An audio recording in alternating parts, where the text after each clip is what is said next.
وعلى آلك وأصحابك يا سيدي يا رحمة للعالمين۔ حمد و ثنا کے بعد اللہ رب العزت کے فضل و احسان سے چارے گرانگ عالم کے مسلمانوں نے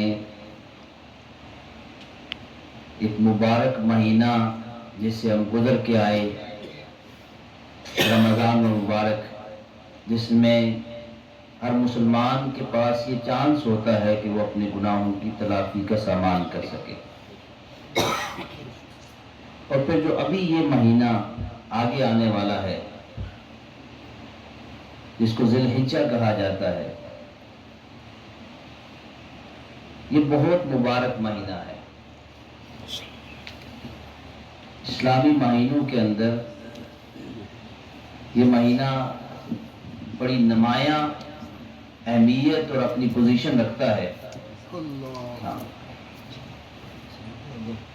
کہ جس مہینہ میں اللہ رب العزت کے فضل و احسان سے پوری کائنات انسانیت میں سے اللہ جن کو یہ توفیق بخشتا ہے وہ اس کے گھر کے اندر پہنچتے ہیں اور کعبے کا طواف کرتے ہیں، زیارات کرتے ہیں اور اپنے گناہوں کی تلافی کا سامان کرتے ہیں۔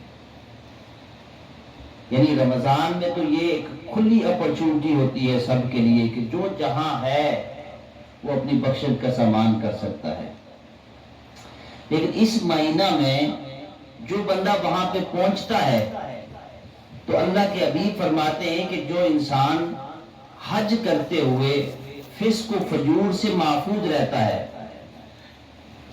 گناہ نہیں کرتا، فسق و فجور نہیں کرتا اور حج کرتا ہے، خالص اللہ کی رضا کے لیے حج کرتا ہے، اللہ کے حبیب فرماتے ہیں وہ ایسے ہی ہو جاتا ہے جیسے ابھی بچہ اپنی ماں کے بطن سے پیدا ہوتا ہے تو اس پر کوئی گناہ نہیں ہوتا، بالکل معصوم ہوتا ہے، پیور ہوتا ہے۔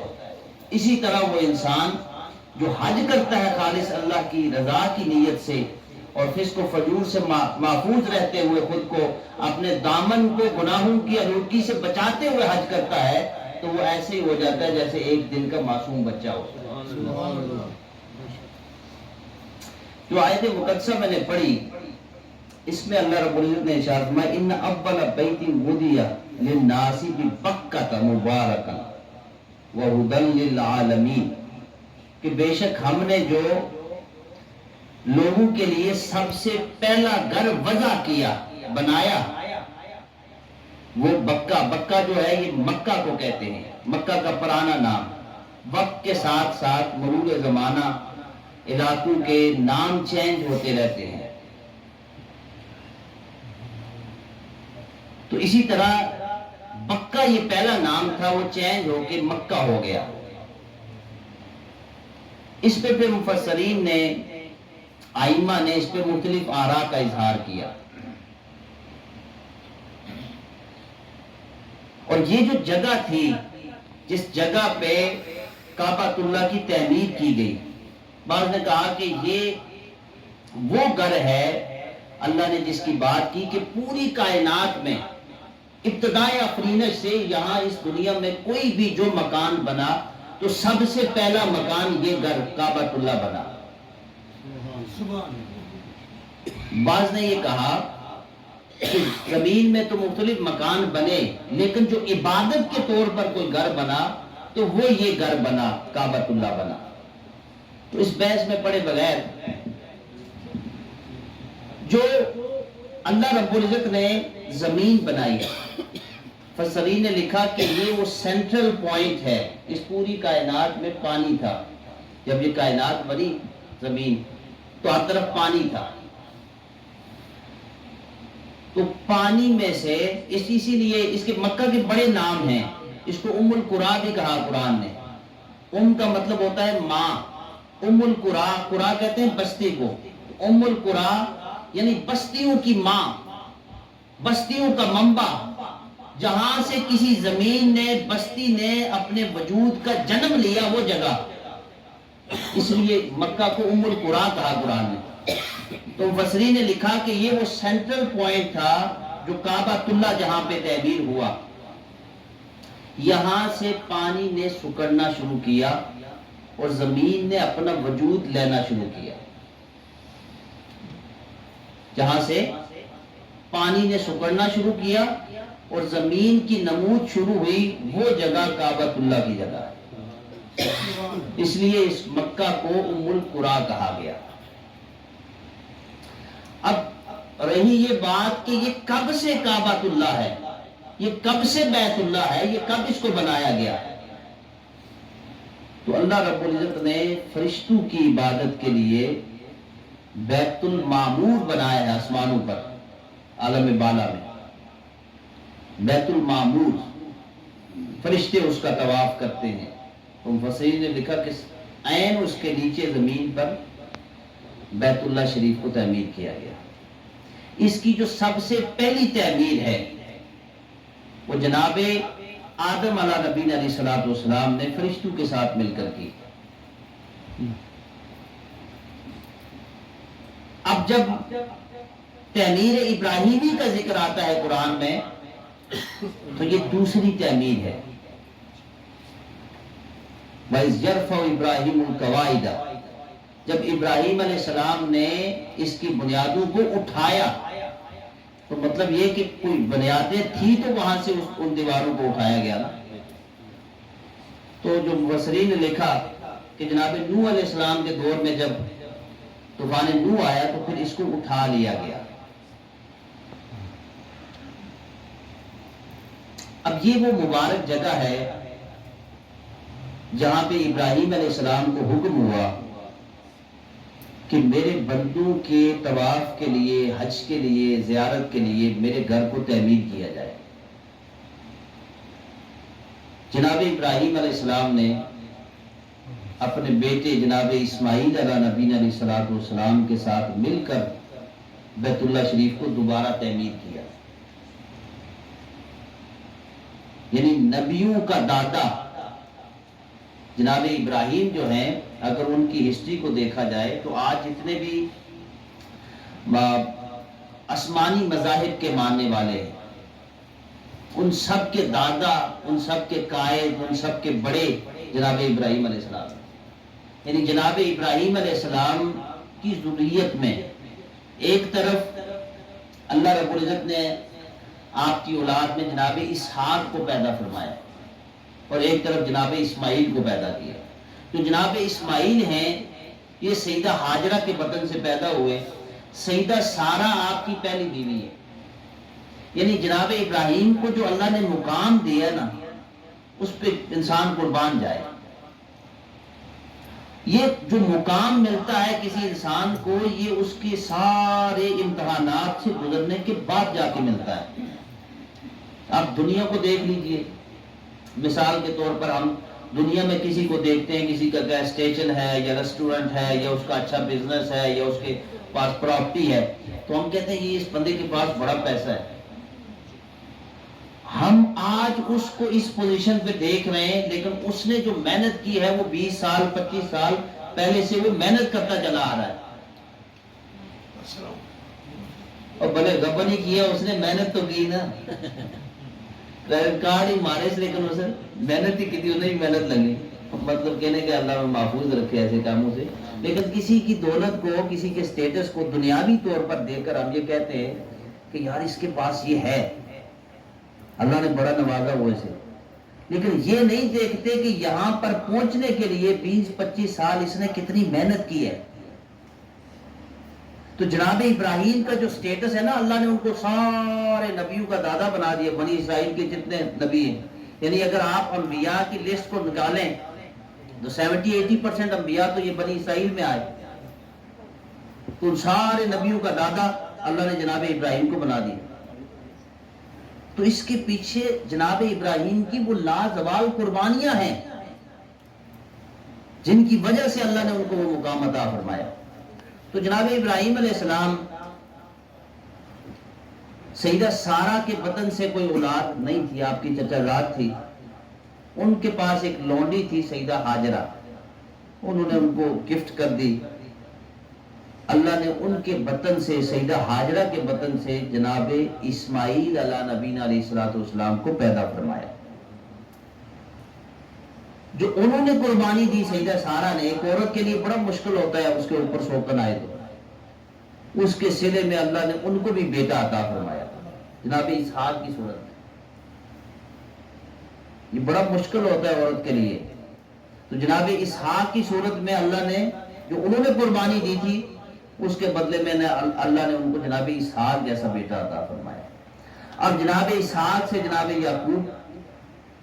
یعقوب سے یوسف علیہ السلام، اور پھر اس طرح یہ بنی اسرائیل میں جناب موسیٰ علیہ السلام ہیں، جناب عیسیٰ علیہ السلام ہیں، جناب زکریا اور یحییٰ ہیں، جناب ادریس اور الیاس ہیں، اور دیگر یہ جتنے بھی انبیاء کی ایک لسٹ ہے بنی اسرائیل کے انبیاء، یہ سارے کے سارے چلتے چلتے جناب ابراہیم علیہ السلام کے قدموں تک پہنچتے ہیں۔ بنی اسرائیل کہاں سے بنا؟ اسرائیل جو لقب ہے یہ جناب یعقوب علیہ السلام کا ہے، تو یعقوب علیہ السلام کا یہ لقب تھا اسرائیل۔ تو آپ کی ذریت میں جتنے بھی انبیاء آئے وہ پھر بنی اسرائیل کے نبی کہلائے۔ تو بنی اسرائیل میں ایک ہی ٹائم میں مختلف علاقوں میں مختلف انبیاء ہوتے تھے، یعنی ایک نبی یہاں پہ ہے تو دوسرا نبی اگلے کسی ٹاؤن میں ہے، تیسرا نبی اگلی کسی قوم کے لیے آیا ہوا ہے۔ تو یہ سلسلہ چلتا رہا انبیاء کا جناب اسحاق کی اولاد میں، لیکن جناب رسالت مآب صلی اللہ علیہ وسلم، آپ کے جو دادا ہیں، آپ کے جو والد ہیں جناب اسماعیل، ان کی اولاد میں اللہ نے کوئی نبی نہیں پیدا کیا۔ جناب ابراہیم سے نیچے پھر جناب اسماعیل، اور جناب اسماعیل کے بعد پھر ایک لمبی قطار ہے، اس میں کوئی نبی نہیں ہے۔ ایک طرف انبیاء کا ایک بہت بڑا گروہ ہے، اور دوسری طرف جناب اسماعیل کی اولاد میں کوئی نبی نہیں ہے، آگے جناب اسماعیل کی اولاد میں اللہ رب العزت نے پھر محمد رسول اللہ کو پیدا فرمایا۔ یعنی ایک طرف 70 سے 80% انبیاء کی تعداد ہے، اور دوسری طرف اللہ نے جناب اسماعیل کو ایک ہی بیٹا عطا کیا، اس ایک بیٹے کو سارے انبیاء کا سردار اور تاجدار بنا کے بھیج دیا، امام الانبیاء بنا دیا۔ یعنی جناب اسماعیل کی اولاد میں سے اللہ نے جو نبی عطا فرمایا وہ جناب رسالت مآب، اور ان کو سارے انبیاء کا سردار بنا کے بھیج دیا۔ تو جناب اسماعیل علیہ السلام اپنے والد جناب ابراہیم کے ساتھ بیت اللہ کو دوبارہ تعمیر کر رہے ہیں۔ وہ تعمیر کرتے ہیں، یہ ساتھ گارا اور اینٹیں دیتے ہیں۔ اب ایک خاص مقام پہ پہنچے،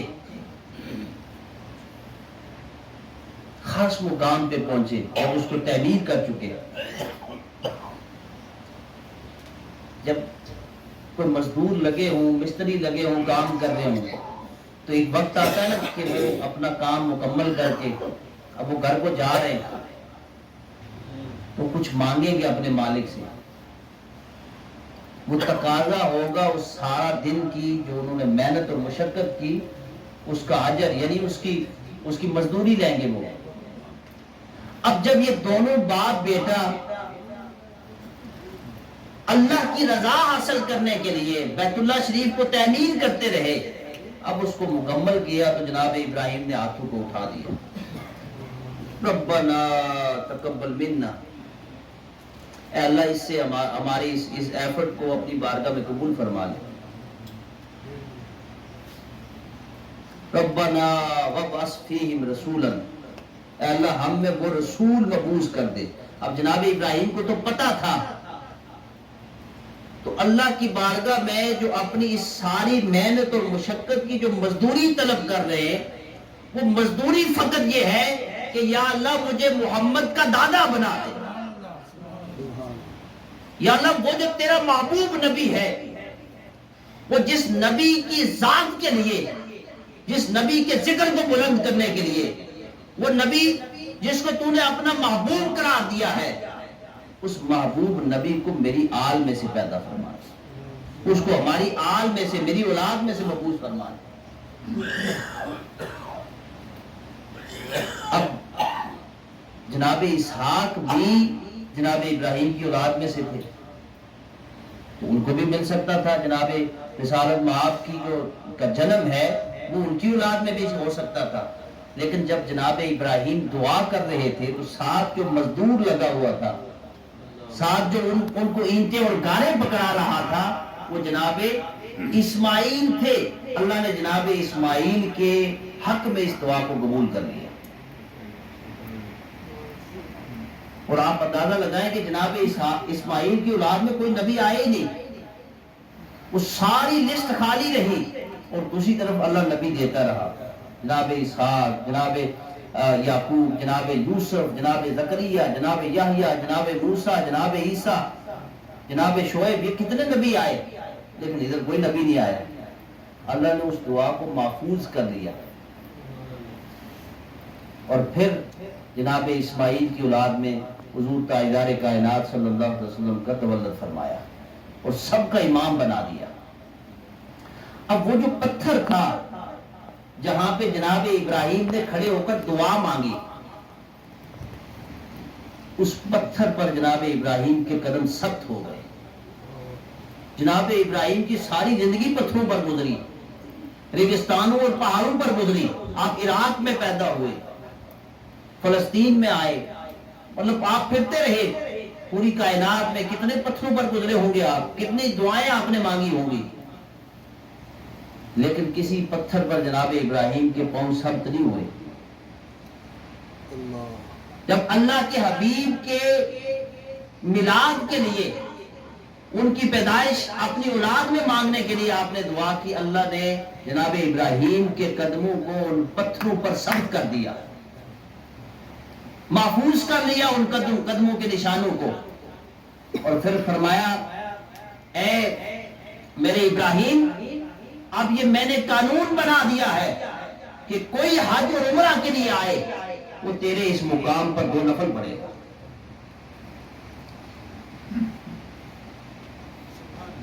جناب ابراہیم کے ان قدموں کے نشانوں کو مسلح بنا دیا اللہ رب العزت نے۔ اب جب بھی ہم جاتے ہیں تو مقام ابراہیم پر 2 نفل پڑھتے ہیں۔ بتانا یہ چاہتا ہوں کہ حج کیا ہے، ایک اس کی شرعی تعریف ہے۔ مثال کے طور پر آپ جائیں، کبھی بھی جائیں، سال میں آپ پورا سال جاتے رہیں تو کیا آپ کا حج ہو جاتا ہے؟ بھائی اس مہینہ میں آگے اگلے مہینہ میں زیادہ گرمی ہے تو کوئی رش بھی زیادہ ہوگا، میں اور آپ یہ پلان کر لیں یار بچوں کو بھی لے کے جانا ہے تو چلو چلتے ہیں ہم اس مہینے میں حج کرنے جاتے ہیں، تو کیا حج ہو جائے گا ہمارا؟ حج کی جو شرعی ڈیفینیشن ہے، اس کی جو تعریف ہے وہ یہ ہے کہ مخصوص ایام میں مخصوص عبادات کو بجا لانے کا نام حج ہے۔ عبادات بھی مخصوص ہیں اور ٹائم اور سپیس بھی مخصوص ہے، وہ مخصوص دن ہے، اس کے علاوہ وہی آپ افعال پورا سال کرتے رہیں وہ حج نہیں ہوگا۔ مخصوص ایام میں مخصوص عبادات کی بجاوری کا نام حج ہے۔ لیکن حج میں کیا ہے جس کی وجہ سے اللہ نے اس کو اتنا بڑا مقام مرتبہ دیا، اس عبادت کو، اور اس کو اسلام کے بنیادی 5 ارکان کے اندر اس کو شامل کر لیا۔ حضور تاجدار کائنات صلی اللہ علیہ وسلم نے ارشاد فرمایا بنی الاسلام علی 5 شہادت اللہ الہ الا اللہ وان محمد رسول اللہ واقام الصلاۃ وایتاء الزکاۃ وصوم رمضان وحج بیت اللہ، یعنی 5 پلر ہیں اسلام کے، 5 پلرز۔ ان میں سے آپ پہلے کو دیکھ لیجئے، شہادہ، اب لا الہ الا اللہ محمد رسول اللہ پڑھیں گے تو آپ دائرہ اسلام میں داخل ہو رہے ہیں۔ اس کے بعد جو پہلا رکن ہے وہ نماز کا ہے۔ تو نماز ہم کدھر پڑھتے ہیں، رخ کدھر کو کرتے ہیں؟ کعبۃ اللہ۔ وہ جب سے پیدا ہوئے ہم، جب سے ہم نے آنکھ کھولی، مسلمانوں کے گھر میں پیدا ہوئے، کلمہ ہمارے کانوں میں گیا، ہم بڑے ہوئے، ہوش سنبھالی، نمازیں پڑھنا شروع کی، تو ہماری جہت قبلہ کی طرف ہونا شروع ہوئی۔ وہ جو 30 سال 40 سال 50 سال ایک بندہ سنتا رہا، جانتا رہا، اس کی طرف رخ کر کے نمازیں پڑھتا رہا، اس گھر کی عظمت کا کیا عالم ہوگا۔ آج ٹائم ہے کہ وہ بندہ اس گھر کی طرف جا رہا ہے، اس کے دل میں کتنی حسرتیں ہوں گی۔ تو گویا نماز سے بھی بڑا درجہ رکھتا ہے کہ نماز تو اس کعبہ کی طرف کر کے پڑھی جا رہی ہے، حج میں اس کعبہ کے طواف کیے جا رہے ہیں۔ پھر زکوٰۃ ہے، تو نماز آپ کی بدنی عبادت ہے، زکوٰۃ آپ کی مالی عبادت ہے، آپ اپنے مال کی قربانی دیتے ہیں۔ 2.5% آپ اپنے سارے مال کا اللہ کی راہ میں خرچ کر دیتے ہیں۔ روزہ ہے، روزہ بھی آپ کی بدنی عبادت ہے، آپ اللہ کی رضا کے لیے صبح صادق سے غروب آفتاب تک اپنی جائز اور حلال چیزوں کو کھانے سے رک جاتے ہیں۔ اس کے بعد حج آ گیا۔ حج آپ کی بدنی عبادت بھی ہے اور آپ کی مالی عبادت بھی ہے، یعنی ساری عبادات یا وہ بدنی ہیں یا وہ مالی ہیں، لیکن حج فقط واحد عبادت ہے کہ وہ آپ کی مالی عبادت بھی ہے، آپ کی بدنی عبادت بھی ہے۔ اب جب اتنا سفر کر کے انسان وہاں پہ پہنچا، اقبال نے کہا تھا کہ ایک ہوں مسلم حرم کی پاسبانی کے لیے، نیل کے سائل سے لے کر تابہا کے کاشگر، کہ پوری کائنات کے مسلمان، پوری کائنات کے مسلمان، وہ کسی بھی خطہ عربی میں رہتے ہوں، وہ سمرقند و بخارا کے رہتے ہوں، وہ کابل و افغانستان کے رہتے ہوں، وہ پاکستان، دنیا کے کسی خطے میں، کسی بر اعظم میں، افریقہ میں ہوں یا امریکہ میں ہوں، ہر ایک انسان کے دل میں یہ خواہش ہوتی ہے کہ وہ اللہ کے گھر کی زیارت کرے، تو وہ وہاں پہ پہنچنے کی کوشش کرتا ہے۔ اب یہ اس گھر کی عظمت کا کیا اندازہ ہم لگا سکتے ہیں۔ تو جو بندہ اتنا سفر کر کے جائے، وہ کیوں جا رہا ہے؟ اللہ کی رضا حاصل کرنے کے لیے، اللہ کی عبادت کرنے کے لیے۔ اللہ فرماتا ہے اچھا اب تم میرے لیے آگے ہو تو عبادت تو تم وہاں پہ بھی کر سکتے تھے، نمازیں تو تم وہاں بھی پڑھتے تھے، ذکر وہاں پہ بھی کرتے تھے، وہاں پہ گھر میں اے سی میں بیٹھ کے ہو سکتا ہے تم ذرا زیادہ سکون سے ذکر کر سکو، زیادہ مجھے پکار سکو، میری عبادت زیادہ کر سکو، لیکن یہاں آئے ہو تو یہاں پہ کچھ اور باتیں ہیں جو میں نے تمہیں بتانی ہے۔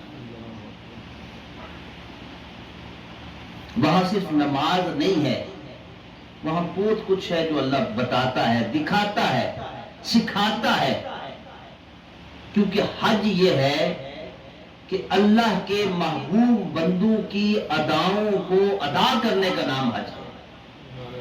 میرے ساتھ اس جملے کو ریپیٹ کیجیے اور اس کو سمجھیے، اللہ کے محبوب بندوں کی اداؤں کو ادا کرنے کا نام حج ہے۔ وہ کیسے؟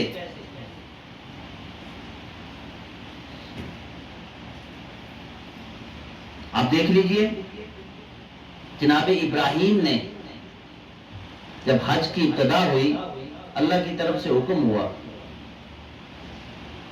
لوگوں کو میرے گھر کی زیارت، طواف اور حج کے لیے لوگوں کو بلائیے۔ جناب ابراہیم عرض کرتے ہیں یا اللہ میری تو آواز بڑی کمزور ہے، میں کہاں کہاں تک یہ پیغام پہنچا سکتا ہوں؟ اللہ رب العزت کی طرف سے حکم آیا، ابراہیم آواز لگانا تیرا کام ہے، اس کو لوگوں تک، بندوں تک پہنچانا میرا کام ہے۔ جبل ابی قبیس پر جناب ابراہیم کھڑے ہو گئے، جبل ابی قبیس پر اور عبداللہ ابن عباس کی روایت کے مطابق یہ وہ پہلا پہاڑ ہے جو زمین پر سب سے پہلے نمودار ہوا. اس پر کھڑے ہوئے اور آپ نے اعلان کیا. اور روایت میں آتا ہے کہ جس نے جو بھی پیدا بھی نہیں ہوا تھا عالم ارواح میں تھا اور جس نے اس آواز کو سنا اور لبیک کہا اور جتنی بار لبیک کہا وہ اتنی بار وہاں پہ پہنچے گا اور زیارت کرے گا اور حج کرے گا. اور جو بدبخت اس سعادت سے محروم رہے اس کا جواب نہ دیا ان کو یہ سعادت نہیں ملے گی. تو جناب ابراہیم نے آواز دی, لوگ آئے اس کے گھر کی زیارت کرنے کے لیے. اب جو بات میں نے کی کہ اللہ کے محبوب بندوں کی اداؤں کو ادا کرنے کا نام حج ہے, وہ کیا ہے؟ جناب ابراہیم کی ادا تھی ایک جو اللہ کو پسند آ گئی. اللہ نے فرمایا اس جگہ کو مصلی بنا دیا جائے, اس کو جائے نماز بنا دیا جائے. وَاتَّخِذُوا مِن مَّقَامِ إِبْرَاهِيمَ مُصَلًّى, جناب ابراہیم کی اس جگہ کو اللہ نے مصلی بنا دیا. دیٹ مینز کہ وہ کس کی یاد ہے؟ وہ جناب ابراہیم جو اللہ کے خلیل ہیں, اللہ کے پیارے نبی ہیں, ان کی وہ ادا اللہ کو اتنی پسند آ گئی جس لجاجت کے ساتھ, جس محبت کے ساتھ, جس چاہت کے ساتھ وہ اللہ کے محبوب نبی کو اپنی ذریت میں مانگ رہے تھے.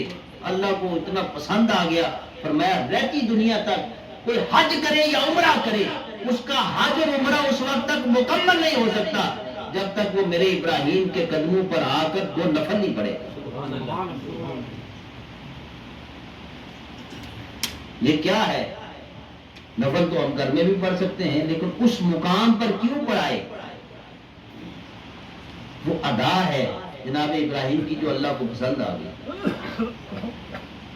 صفا اور مروہ کو دیکھ لیجیے, کیا ہے صفا اور مروہ؟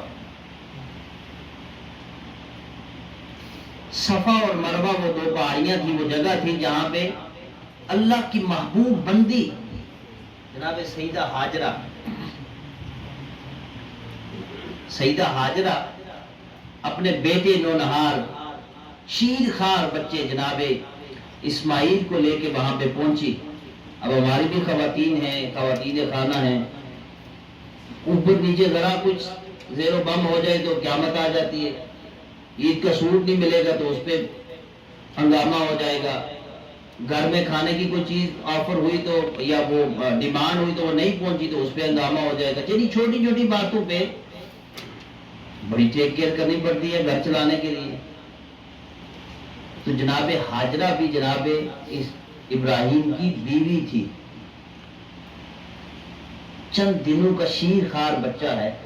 اللہ نے مقام ایسے نہیں دیا. کوئی مقام پانے کے لیے انسان کو کھپنا پڑتا ہے, کھونا پڑتا ہے, اپنی ذات کو فنا کرنا پڑتا ہے ذات الہی کی رضا کے اندر.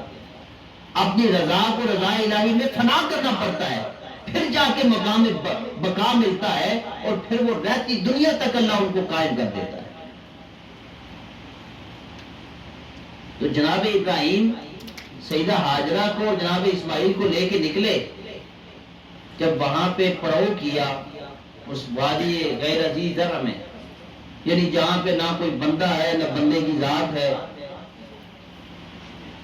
نہ پانی ہے نہ کھانے کے لیے کچھ ہے, وہاں پہ چھوڑ رہے ہیں. اور وہ اللہ کی بندی پوچھتی ہے ابراہیم ہمیں یہاں کیوں چھوڑ رہے ہو, کس کے آسرے پہ چھوڑ رہے ہو؟ آپ خاموش ہیں. پوچھتی ہے کیا یہ میرے اللہ کا حکم ہے؟ فرمانے لگے ہاں یہ اللہ کا حکم ہے. بس اب اللہ کا حکم ہے تو میں اللہ کی بندی اللہ کی رضا میں راضی ہوں. بچے کا ڈیفنس, بچے کا فوڈ, اس کی سیکیورٹی, اس کا کھانے پینے کا انتظام, اپنی ذات کی سیکیورٹی, بول گئی سب کچھ. کہ اللہ کا حکم ہے تو پھر اس نے خود حفاظت کرنی ہے. اب بچے کو وہاں پہ رکھا ہے, بچہ پیاس محسوس کرتا ہے. کبھی وہ ادھر دوڑتی ہیں کہ کہیں سے کوئی مجھے نظر آئے, وہ پانی کا چشمہ نظر آ جائے. پھر خیال آتا ہے کہ کہیں کوئی جانور میرے بچے کو نقصان نہ پہنچا دے، دوڑ کے واپس آتی ہے بچے کے پاس. پھر اس کو جب پیاس سے اور بھوک سے بلکتا دیکھتی ہیں پھر دوڑتی ہے اس طرف کہ کہیں کوئی مجھے انسان نظر آ جائے، کہیں کوئی پانی کا چشمہ نظر آ جائے، کہیں کوئی درخت، کسی کوئی فروٹ مل جائے، کوئی چیز مجھے ملے. پھر خیال آتا ہے کہ میرا تو بچہ پیچھے اکیلا ہے، اس کو کوئی جانور نقصان نہ پہنچا دے، پھر واپس دوڑتی ہیں. اللہ کو اپنی محبوب بندی کا یہ عمل اتنا پسند آ گیا کیونکہ یہ اللہ کی رضا کے لیے تھا کہ وہ تکلیف دیکھ رہی ہے، کبھی دائیں کبھی بائیں، کبھی ادھر کبھی ادھر، لیکن راضی ہے اللہ کی رضا میں. اللہ کو اپنے محبوب بندی کی یہ ادا اتنی پسند آئی کہ اس کو قیامت تک زندہ کر دیا. اب ہم عمرہ یا حج کے لیے جاتے ہیں تو صفا و مروہ پہ ہمارا جانا ضروری ہوتا ہے، وہاں پہ دوڑنا ضروری ہے. یہ کیا ہے؟ یہ ادا ہے اللہ کی اس بندی کی. وہ پانی جو جناب اسماعیل کے قدموں کے ساتھ لگ کے پیدا ہوا، وہ آج پوری دنیا کے اندر شفا باندھتا ہے. تو وہ کیا ہے؟ وہ اللہ کے اس محبوب بندے، اس معصوم جناب اسماعیل کی ایڑیوں سے نکلنے والا پانی. تو اللہ رب العزت نے اپنے محبوب بندوں کی ان اداؤں کو زندہ رکھا. مقام عرفات میں رات کو رکنا ضروری ہوتا ہے، جناب آدم علیہ السلام کی ادا ہے. جو ہم کنکریاں مارتے ہیں، کہ شیطان کو دیکھا کسی نے وہاں پہ، تو کنکریاں کیوں مارتے ہیں؟ کیا اس کی وجہ کیا ہے؟ کوئی لاجک تو ہوگی پیچھے، بھائی وجہ کیا ہے؟ اتنی کنکریاں، اتنے ڈھیر لگ جاتے ہیں، وہ کنکریاں مارنے کے لیے کتنے بندے بیچارے جان کی بازی دھو دیتے ہیں. تو وجہ کیا ہے؟ اس سے کیا حاصل ہونا ہے؟ بس وہ اللہ کے محبوب بندے کی ادا ہے. جناب ابراہیم جب اپنے بیٹے اسماعیل کو لے کے جا رہے ہیں ذبح کرنے کے لیے، الگ ٹاپک ہے قربانی کا، ذبح کرنے کے لیے لے جا رہے ہیں، تو شیطان مردود پہلے جناب ہاجرہ کے پاس آیا. کیا لگا تیرے بیٹے کو تو یہ ذبح کرنے کے لیے لے جا رہا ہے، ایسے کیسے ہو سکتا ہے؟ مجھے تو کہہ کے گئے کہ یہ میرے دوست کی دعوت ہے، وہاں پہ لے کے جا رہا ہوں. کہنے وہ تو ذبح کرنے کے لیے لے جا رہا ہے. اچھا کیوں ذبح کرے گا؟ کوئی باپ اپنے بیٹے کو کیوں ذبح کرے گا؟ کہنے لگا ہاجرہ وہ یہ کہتا ہے کہ یہ اس کے اللہ کی طرف سے حکم ہے کہ اس کو ذبح کرے. اچھا اللہ کا حکم ہے تو پھر ہر چیز پیچھے ہے. اللہ کا حکم سب پر فوقیت رکھتا ہے. وہاں سے واپس آیا، جناب اسماعیل کو آ کے کہا تجھے تیرا باپ کو ذبح کرنے کے لیے لے کے جا رہا ہے. کہا مجھے میرا والد کیوں ذبح کرے گا؟ اس کی اکلوتی اولاد ہوں، بڑھاپے کا سہارا ہوں. کہتا ہے کہ یہ اس کے رب کا حکم ہے. کہا اچھا اگر رب کا حکم ہے تو پھر دفع ہو جا، میں اپنے رب کے حکم کے سامنے سر تسلیم خم کرتا ہوں. اب جب وہاں سے نہ بنی تو وہ جناب اسماعیل ابراہیم کی طرف آ گیا کہ لگا ابراہیم اللہ نے تجھے ایک ہی بیٹا دیا، یہ تیرے بڑھاپے کا سہارا ہے، تو اس کو کیوں ذبح کرتا ہے؟ کہا یہ میرے اللہ کا حکم ہے. کہا تیرے بڑھاپے کا سہارا ہے، ایک ہی بچہ تیرا، اس کو ذبح کر کے تو کیا کرے گا؟ تیرے پاس تو کچھ نہیں بچے گا. تو جناب ابراہیم علیہ السلام نے اس کو کنکریاں ماری، کہا مردود دفع ہو جا. وہ اللہ کو اپنے محبوب نبی جناب ابراہیم علیہ السلام کی وہ ادا اتنی پسند آ گئی کہ اس ادا کی ادائیگی قیامت تک کے لوگوں پر اللہ نے اس کو لازمی قرار دے دیا. تو گویا پتہ چلا کہ حج میں یہ جتنے بھی افعال ہیں یہ اللہ کے ان محبوب بندوں کی ادائیں ہیں. کہیں پہ جناب ابراہیم کی ادا ہے، کہیں پہ جناب ہاجرہ کی ادا ہے، کہیں پہ جناب اسماعیل